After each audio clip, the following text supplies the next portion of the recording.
अर्ज न करताही लाडकी बहीण योजनेचे पैसे भावाला मिळतात। यवतमाळच्या जाफर शेख नावाच्या तरुणाच्या खात्यात पैसे आलेले आहेत। लाडकी बहीण योजनेचे पैसे लाडक्या भावाला मिळाले का, हा सवाल आता उपस्थित होतोय।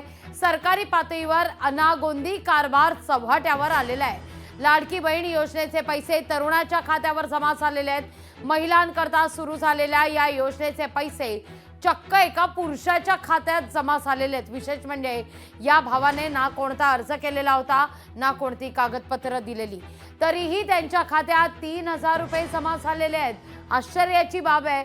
तर या सगळ्या संदर्भात आपण रिपोर्ट सुद्धा पाहणार आहोत, नेमकं काय घडलंय।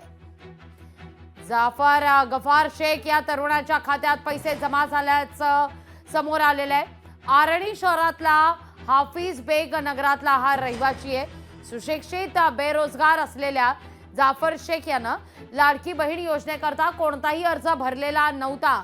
त्यामुळे ही योजना लाडकी बहीण आहे की लाडका भाऊ या संदर्भात आता सवाल उपस्थित करण्यात येतोय। अर्थात आपण यवतमाळची ही सगळी घटना पाहतोय। अर्ज न करता सुद्धा लाडक्या योजनेचे, लाडक्या बहीण योजनेचे पैसे भावाच्या खात्यात आलेले आहेत।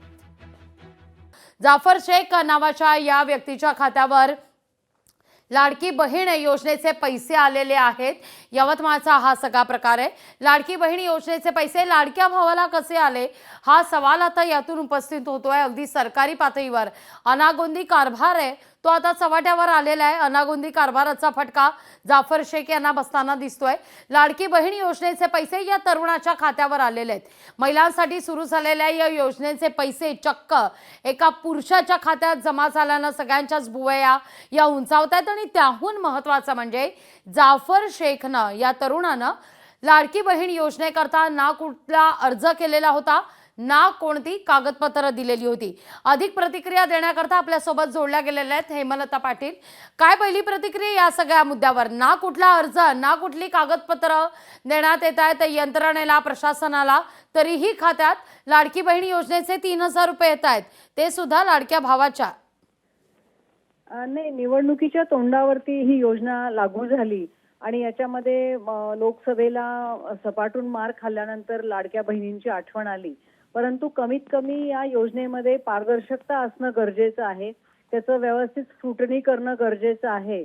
आणि ज्या पद्धतीने फक्त निवडणुका डोळ्यासमोर ठेवून ज्या पद्धतीने हे वाटप चाललेलं आहे त्याच्यामध्ये हे सगळं होणं अपेक्षितच होतं।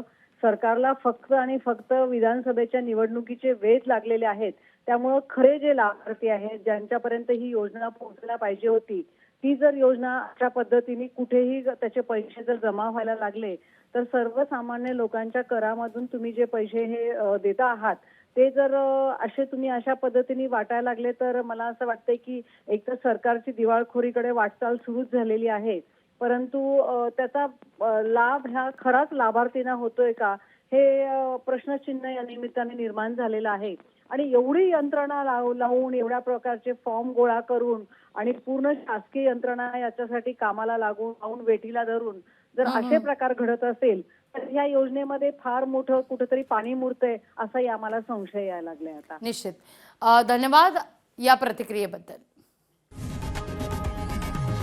लोकशाही मराठी ऐका, पहा, जागरूक रहा।